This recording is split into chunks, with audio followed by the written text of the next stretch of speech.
नमस्कार। कहानी संसार में लीजिए सुनिए प्रसिद्ध महिला कथाकार इस्मत चुगताई की लिखी कहानी जिसका शीर्षक है तो मर जाओ। वाचन स्वर मेरा यानी अनुराग चौधरी का है। मैं उसके बिना जिंदा नहीं रह सकती। उन्होंने फैसला किया। तो मर जाओ। जी चाह कह दूं पर नहीं कह सकती। बहुत से रिश्ते हैं जिनका लिहाज करना ही पड़ता है। एक तो दुर्भाग्य से हम दोनों औरत जात हैं। न जाने क्यों लोगों ने मुझे नारी जाति की समर्थक और सहायक समझ लिया है। शायद इसलिए कि मैं अपने भतीजों को भतीजियों से ज़्यादा ठोका करती हूँ। खुदा कसम मैं किसी विशेष जात की तरफदार नहीं। मेरी भतीजियाँ अपेक्षाकृत सीधी और भतीजे बड़े ही बदमाश हैं। ऐसी हालत में हर समझदार उन्हें सुधारने के लिए डांटते फटकारते रहना इंसानी फर्ज समझता है। पर उन्हें यह कैसे समझाऊं? वे मुझे अपनी शुभचिंतक मान चुकी हैं और वह लड़की जो किसी के बिना जिंदा न रह सकने की स्थिति को पहुंच चुकी हो कुछ हठीली होती है। इसलिए मैं कुछ भी कहूं उसके प्रति अपनी सहानुभूति से इनकार नहीं कर सकती। अनचाहे या अनमने रूप से ही सही मुझे उनके हितैषियों और शुभचिंतकों की पंक्ति में खड़ा होना पड़ता है। दुर्भाग्य से मेरा स्वास्थ्य हमेशा ही अच्छा रहा और बीमार होकर मुर्गी के शोरबे और अंगूर खाने के मौके बहुत ही कम मिल पाए। यही कारण था कि शायद कभी प्राण घातक किस्म का इश्क न हो सका। हमारे अब्बा ज़रूरत से ज़्यादा सावधानी बरतने वालों में से थे। हर बीमारी की समय से पहले ही रोकथाम कर दिया करते थे। बरसात आई और पानी उबल कर मिलने लगा। आसपास के सारे कुओं में दवाइयाँ पड़ गईं। खोचे वालों के चालान करवाने शुरू कर दिए। हर चीज़ ढकी रहे। बेचारी मक्खियाँ गुस्से से भनभनाया करती। क्या मजाल जो एक जर्रा मिल जाए। मलेरिया फैलने से पहले कुनैन हलक से उतार दी जाती और फोड़े फुंसियों से बचने के लिए चिरायता पिलाया जाता। इश्क मोहब्बत की रोकथाम के लिए न जाने उन्होंने कौन से जोशांदे पिला रखे थे कि किसी भी बहन भाई को घातक किस्म का इश्क न हो पाया। यूं ही कभी जुखाम खांसी मामूली बदहजमी की तरह किसी को इश्क हो गया तो बुजुर्गों ने हंसकर टाल दिया। न एकदम संबंध विच्छेद करने की धमकियां मिली न जहर खाने की नौबत आई। लोग कहते हैं जब किसी को इश्क का रोग लग जाता है तो खाना पीना और सोना हराम हो जाता है। पर हमारा खानदान अजीब था कि जब कोई ज़रूरत से ज़्यादा हंसता खेलता और मोटा होता पकड़ा जाता तो आमतौर पर वह इश्क का रोगी निकलता। इसलिए जैसा वे कहती हैं मुझे उनके दर्द का अंदाज़ा नहीं। उन्हें निहायत घातक किस्म का इश्क है और मैं हंस रही हूँ। मुझे याद है कि हम लोग एक बार पुरानी फिल्म हीर रांझा देखने गए थे। जब रांझा साहब की मरम्मत हुई तो हम लोग बेतहासा हंसने लगे। हमारे गिर्द बैठी भीगी आंखों वाली पब्लिक ने हमारी कुरुचि पर घृणा प्रकट की। लेकिन मेरी दोस्त मेरी सहेली अपनी प्रेमी के बिना जिंदा नहीं रह सकती। वह उन्हें जलाता है कल्पाता है अपमानित करता है। वे प्रेमी के द्वार पर शीश नवाने के लिए जाती हैं तो दरवाज़ा बंद कर लेता है। मैं तुम्हारे बिना जिंदा नहीं रह सकती, वे 1000 बार उससे कहती हैं। मैं तुम्हारे साथ जिंदा नहीं रह सकता, वह 1000 बार जवाब देता है। तब वे रोती हैं, जान देने की धमकियां देती हैं, पर वह कानों में तेल डाल लेता है। वह उसके सारे दोस्तों और जान पहचान के लोगों से प्रार्थना कर चुकी हैं। एक इंसान की हैसियत से उन्हें जिंदा रहने का अधिकार है। ये प्रगतिशील लोग एक भावुक लड़की की तमन्नाओं का खून होते कैसे देख सकते हैं? जी हाँ, दुर्भाग्य से मैं भी प्रगतिशील लोगों में गिन ली गई हूँ और मुझ पर भी ये इल्ज़ाम है कि मैं हरगिज प्रगतिशील नहीं हूँ, क्योंकि मैं अपनी ही जैसी एक औरत का दिल टूटते देखती हूँ और मेरे कान पर जूं तक नहीं रेंगती। साहब, मैं अपने कान पर जूं छोड़ हाथी रेंगाने को तैयार हूँ, मगर खुदा के लिए कोई बताए मैं उनके आशिक बल्कि मासूक को किस तरह उनके लिए फांस सकती हूँ। काश वह एक मर्तबान होता या मिट्टी का प्याला, तब या तो मैं अपनी प्यारी दोस्त के लिए उसे खरीद लाती। अजायब घर में होता तो चुरा लाने की कोशिश करती, मगर वह तो निहायत ढिठाई से मोटर में दंदनाता फिरता है। हवा को कौन मुट्ठी में बांध सकता है? धूप को कैद करने का यंत्र अभी तक भारत में तो ईजाद नहीं हुआ और न इम्पोर्ट हुआ है। इस छलावा किस्म के आशिक को कौन घेर कर उसके दरबे में हाँक सकता है? कसूर उस छलावे का भी है। दिल फेंक किस्म का आदमी है। एक बार उसने इनकी तरफ भी छक्का मार दिया था। मीठी मीठी बातें उनके कानों में उड़ेल दी थीं।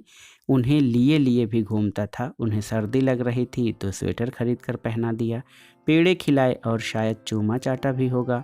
ये सब तो वह जिंदगी का फर्ज समझकर हर महीने एक न एक नई लड़की के साथ किया करता है। अगर वह उन सब लड़कियों से किए गए वायदे पूरा करता तो अब तक पूरी हरम भर जाती। इतना तो एक मोटर और अच्छी आमदनी का मालिक राह चलते करता ही रहता है। अब हर राह चलता अगर उसके पीछे काजी और सेहरा लेकर दौड़ता फिरे तो बेचारा दम न तोड़ दे। वह सेहरा और काजी काफ़ी न समझकर मुझे भी समधिन बनने पर मजबूर करना चाहती है। मुझे समधिन बनने से चिढ़ है। दूल्हा और दूल्हा तो एक दूसरे को मिल जाते हैं, समधिनों को सिर्फ गालियाँ मिलती हैं या फिर फूलों की छड़ियाँ, जिनसे फूल कम और छड़ियाँ ज़्यादा होती हैं। मेरी एक और सहेली को भी इश्क के रोग ने आ घेरा था। उनके आशिक ने आदत के मुताबिक उन्हें सब जवाब दिखाए मगर शादी नहीं की। कुछ गड़बड़ हो जाती तो अस्पताल ले जाकर इलाज करवा देता। वे इस इलाज से ही संतुष्ट थीं। इलाज के दौरान वह अपने आशिक की बीवी कहलाती थी। वैसे वह उनके बड़े लाड करता था, सारी तनख्वाह हाथ में थमा देता था। सियाह सफ़ेद की वे मालिक थीं मगर पक्का कागज़ करने से दम चुराता था। मेरी बदकिस्मती कहिए या शामत, जब चौथी बार गड़बड़ हुई और अस्पताल जाने की नौबत आई तो वे आदत के मुताबिक रोती पीटती मरहम पट्टी के लिए मेरे पास आईं। मत जाओ अस्पताल, मैंने यूं ही बेसोचे समझे राय दी। हैं, वह चौंकी, मगर बच्चे कौन पालेगा? उसका बाप पालेगा, मगर बदनामी जो होगी। ओहो, मेरा जी जल गया। यानी आप अब बड़ी नेक नाम हैं। आए दिन जूते मार मार कर सड़क पर धकेल कर कुंडी लगा लेता है, दूसरी लड़कियों की खातिरें करता है। आप सड़क पर मंडराया करती हैं, सामने होटल में बैठी इंतज़ार करती हैं कि कब नई लड़कियां पिट कर बाहर निकलें और वह हंस पड़े तो कतई बदनामी नहीं होती। तुम मुझसे मोहब्बत करती हो? मैंने पूछा। यह भी कोई पूछने की बात है? सचमुच पूछने की बात नहीं थी। वह उस मरखने बैल के लिए अपनी बच्ची और पति तक को छोड़ आई थी, जिसने हिल कर पानी नहीं पिया था। वह उस जालिम के लिए चूल्हा झोंकती थी, उसके बिछांदे कपड़े धोती थी, शराब पीकर इतना मारता कि उत्तू बना देता। यह सूजा हुआ मुंह लिए उसकी सेवा में लगी रहती, इसलिए कि अस्पताल में भर्ती कराते वक्त वह उन्हें अपनी मिसेज बताता था। तो फिर उसका बच्चा नहीं पाल सकोगी? वे सोच में पड़ गईं और थोड़े दिनों के बाद एकदम उनकी शादी हो गई। हम दौड़े दौड़े गए बधाई देने। मियाँ बीवी दोनों ने बड़ी ही उपेक्षा से हमारी तरफ देखा और फ्लैट में ताला डालकर सिनेमा चले गए। और हम भौचक्के रह गए कि हमने तो तरकीब बताई और हम ही दूध की मक्खी बने। मालूम हुआ दूल्हा इसलिए खफा था कि हमने लड़की को बहकार कर उसे फंसा दिया। दुल्हन इसलिए नाराज़ थी कि हमने उसकी बड़ी बड़ी दुर्गति देखी थी और अब वह निहायत ऊंची सोसाइटी में उठना बैठना पसंद करती थी और हम उसके भयानक अतीत की यादगार थे। दूल्हा कुछ दिन बाद फिर मरखना बैल बन गया। उन्हें मारता है, नई लड़कियों से दोस्ती करता है। पहले शायद उसकी आत्मा धिक्कारती थी कि एक मजबूर औरत को रखेल की जिल्लत दे रखी है। अब उसका दिल साफ है और शरीफ आदमियों की तरह उसे ठोंकता है और रुपया ऐश में उड़ाता है। हालांकि यह नुस्खा एक बार उल्टा पड़ चुका था, पर अपना पीछा छुड़ाने के लिए मैंने फिर अपने आशिक के बिना जिंदा न रह सकने वाली अपनी दोस्त को थमा दिया। वह बहुत गुस्सा हुई। क्या समझती हो उन्हें? मैंने देखा कि यह नुस्खा इस्तेमाल नहीं करेंगी, बस वहीं जमा दिए पैर ताकि खुद जिम्मेदारी से अलग हो जाएं। लोग कहेंगे मैं मासूम लड़कियों को कितनी गलत सलाह देती हूँ। मैं सचमुच बहुत लज्जित हूँ। दरअसल मैं इश्क के मामले में निहायत थर्ड क्लास सलाहकार हूँ। मैंने इश्क को हमेशा दिल और दिमाग को तरावट देने वाली चीज़ समझा है। मैं प्लेग और हैजे की तेजी रखने वाले इश्क के सिलसिले में जहर कातिल हूँ। मेरी मोहब्बत पाक और रूहानी है। उन्होंने अभिमान से गर्दन ली। मोहब्बत हमेशा पाक होती है, एक वेश्या की मोहब्बत भी। वे जल गईं। वह सब वे ज़्यादा पाक और पवित्र होती हैं, जिस्म बेचने को पाक पवित्र मानती हैं। व्यापार का नहीं, मोहब्बत का जिक्र था। रूहा रूहानी इश्क तो उसे क्या मतलब है? पूजा? हाँ, वे जोश से झूम उठी। तो कौन मना करता है? पूजा करो, डट कर करो। इसमें उस नकचढ़े से इजाज़त लेने की क्या ज़रूरत है? वह कर भी क्या सकता है? और अगर रूहानी मोहब्बत में निकाह की क्या ज़रूरत है? क्या ख्याल भी हरामी हलाली हुआ करता है?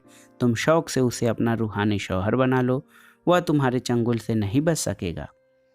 आप नहीं समझती, मैं खूब समझती हूँ। मुझे खुद सहगल से इश्क था, उसकी आवाज़ सुनकर कलेजा निकल पड़ता था। मोतीलाल से इश्क था, अशोक कुमार ने नींदें उचाट कर दी थी। और तो और किसी ज़माने में गुरुदेव टैगोर से इश्क हो गया था। जी चाहता था जोगिन भरकर शांति निकेतन में जान दे दूं। शरत बाबू अगर मुझे हुक्म देते कि एक टांग से खड़ी रहो तो मुझे ऐतराज़ न होता।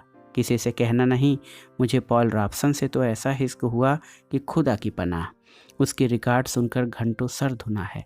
अब भी खुदा की कसम ऐसे ऐसे लोगों से इश्क है कि सोचकर रोंगटे खड़े हो जाते हैं।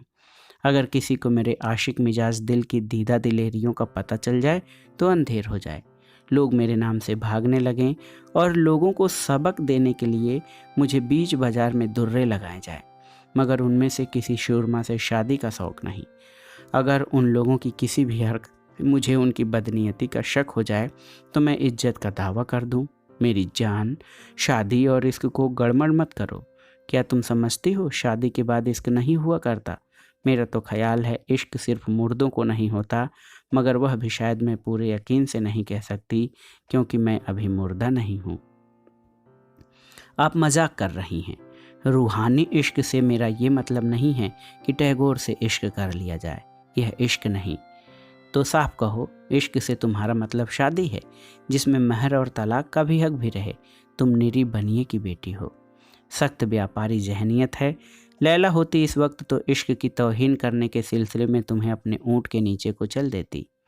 मेरी सलाह मानो तो किसी से शादी कर लो। बेटे का नाम अपने नामाकुल आशिक के नाम पर रखो और उसे वक्त बेवक्त पीट कर अपने दिल की भड़ास निकाल लिया करो।